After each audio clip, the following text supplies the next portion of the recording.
Hello, everyone, and welcome back to another lesson here at EnglishPod. My name is Marco. And my name is Catherine. So, Marco, what are we talking about today? Today we're talking about a very interesting topic. You've probably seen it on every TV show or American movie, and it's a bachelor party.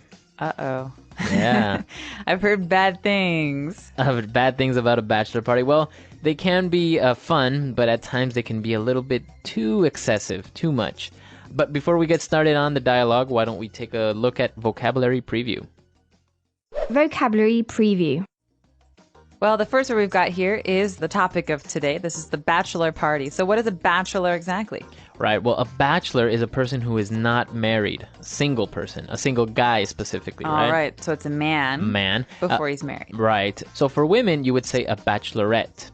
Okay. Bachelor is a guy and a bachelorette is a girl. And so we don't really say bachelorette except when we're talking about this party. Right. So a bachelor party is a party that a guy has the day before he's married, or maybe 2 or 3 days before he actually gets married. So it's a night where all his friends get together, they go out, they have some drinks, they have some fun, and just like the last extreme fun he will have before he gets married. All right. And so it's all his guy friends. All his guy friends. Only guys, no girls. And the bachelorette party is only girls, and it's when a girl's friends take her out before she gets married to celebrate her last night or two of being unmarried. Right, exactly. So not only guys' parties can get a little bit crazy, but girls' bachelorette parties can also get kind of crazy, right? That's true. So before we start talking about what exactly goes on at some of these parties, let's take a listen to today's dialogue and hear what happens to our main characters.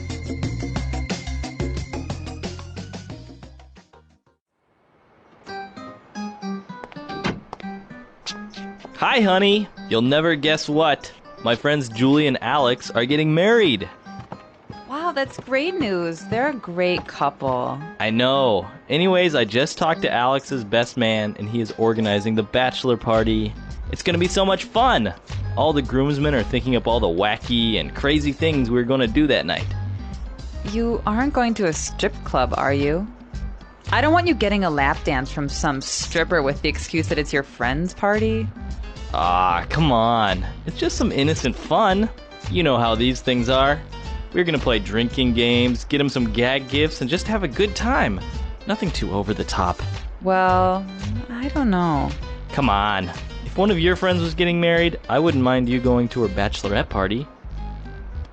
Good, because my friend Wendy's getting married and I'm organizing her party.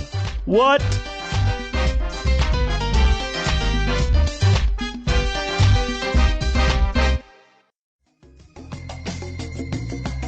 All right, great. So apparently both of them have parties to go to, but I don't think the guy was too happy about it. I don't think so either. And that's the funny thing. I think a lot of girls are like, oh, well, my husband-to-be, he wants to have a party. It's okay. But the minute the girl wants to have the party, the guy is like, no way.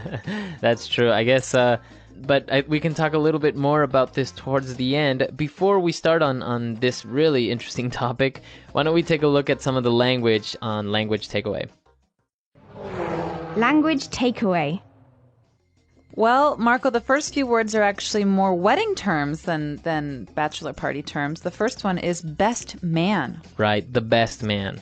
So the best man is...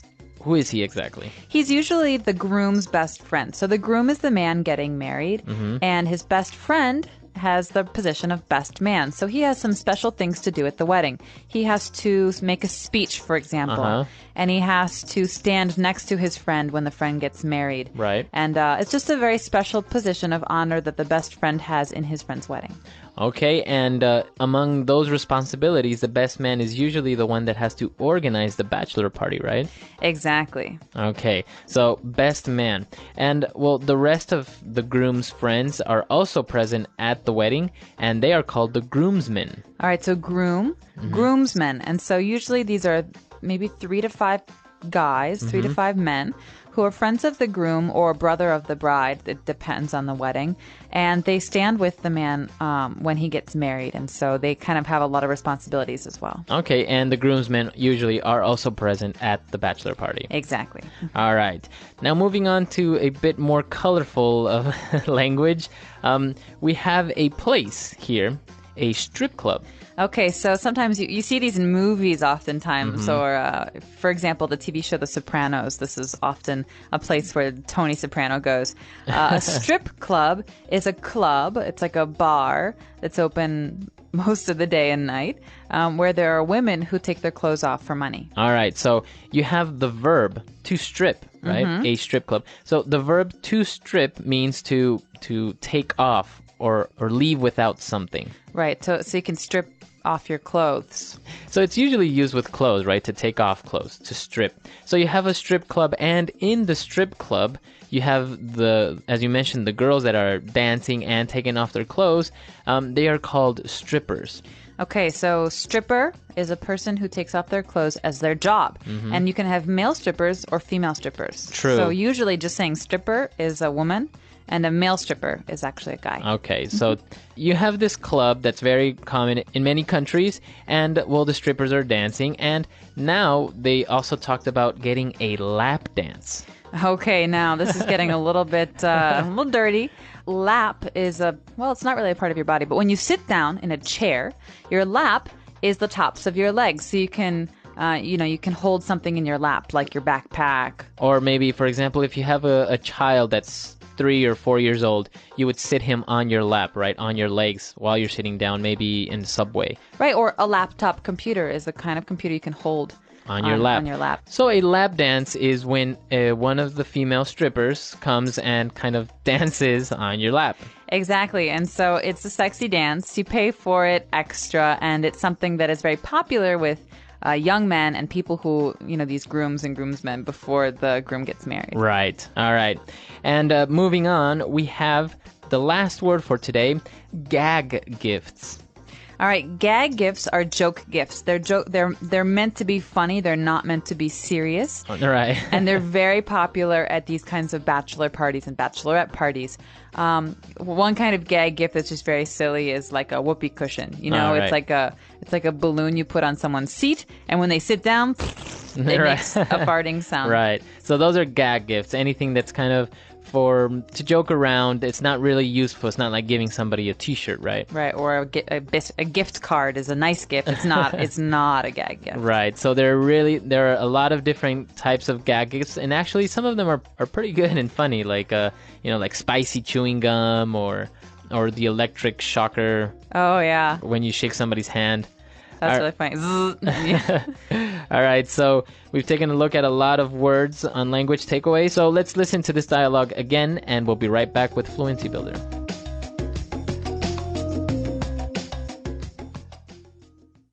Hi, honey. You'll never guess what. My friends Julie and Alex are getting married. Wow, that's great news. They're a great couple. I know. Anyways, I just talked to Alex's best man, and he is organizing the bachelor party. It's going to be so much fun. All the groomsmen are thinking up all the wacky and crazy things we're going to do that night. You aren't going to a strip club, are you? I don't want you getting a lap dance from some stripper with the excuse that it's your friend's party. Ah, come on. It's just some innocent fun. You know how these things are. We're going to play drinking games, get him some gag gifts, and just have a good time. Nothing too over the top. Well, I don't know. Come on. If one of your friends was getting married, I wouldn't mind you going to her bachelorette party. Good, because my friend Wendy's getting married, and I'm organizing her party. What?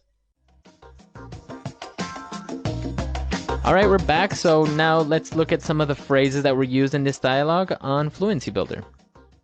Fluency Builder. All right, so at the beginning of this dialogue, we meet this couple, this man and woman, and the guy says, "Hey, honey, you'll never guess what." All right. Okay, my friends are getting married. So what does this mean? You'll never guess what? It's just a phrase that you would use to give really, really important or exciting news. It's like, guess what? Oh, okay. So you'll never guess what happened to me. Right. I won the lottery. Right. It's so amazing or it's so uncommon or unusual that you would probably never guess that person won the lottery. Okay, so you'll never guess what. Right. You'll never guess what. Or you can say, guess what? I won the lottery. Okay. All right. And our second phrase, you know how these things are. Okay, so this is a phrase that people often use when they want to remind someone that this is tradition or this is Common. a habit, it's a common thing. And so oftentimes when like people are having problems at work and they say, oh gosh, this person's just not listening to me, someone to help them out will say, you know how these things are. Yeah. It takes some time to resolve a problem. Or you could say, oh gosh, this is going to be a horrible party. I don't want you guys to go to a strip club. It's so dirty. Right. And you'd say, well, you know how these things are. It's Right. tradition. You have to do it. You have to do it. Right. So this is what he meant, right? You know how these things are. It's like, I don't really have a choice. It's a tradition. This is what guys do when they're going to get married. So we have to do it. It's almost like saying, don't worry about it. There's really Nothing there's to worry nothing about. to worry about. All right. And our last phrase is something that we never want to happen, something to be over the top. Well, it's not necessarily a bad thing, okay? So Right. we could say that it was a really ridiculous party. It was really over the top. They had a clown and they had people dressed up like Star Trek characters. Something that is more than normal. It's almost silly the way that it's all just kind of crazy and yeah, it's too much in every way. Right. So it can be something bad, like, for example, someone's behavior was over the top. It was too much. It was too intense. Or like, oh my gosh, did you see her coat? It's really over the top. It's like purple with sprinkles on it. Right. So it can be used in different ways, but it usually means it's excessive. It's too much. Exactly. All right. So some interesting phrases on this occasion as well. Let's listen to our dialogue for the last time, and we'll be back.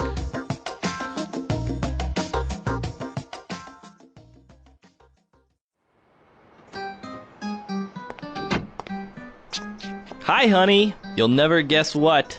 My friends Julie and Alex are getting married. Wow, that's great news. They're a great couple. I know. Anyways, I just talked to Alex's best man, and he is organizing the bachelor party. It's gonna be so much fun. All the groomsmen are thinking up all the wacky and crazy things we're gonna do that night. You aren't going to a strip club, are you? I don't want you getting a lap dance from some stripper with the excuse that it's your friend's party. Ah, come on. It's just some innocent fun. You know how these things are. We're gonna play drinking games, get him some gag gifts, and just have a good time. Nothing too over the top. Well, I don't know. Come on. If one of your friends was getting married, I wouldn't mind you going to her bachelorette party.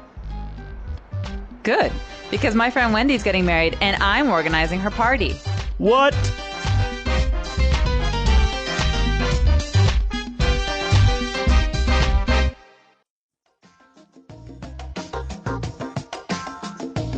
All right, we're back. So bachelor and bachelorette parties. Have you ever been to a bachelorette party?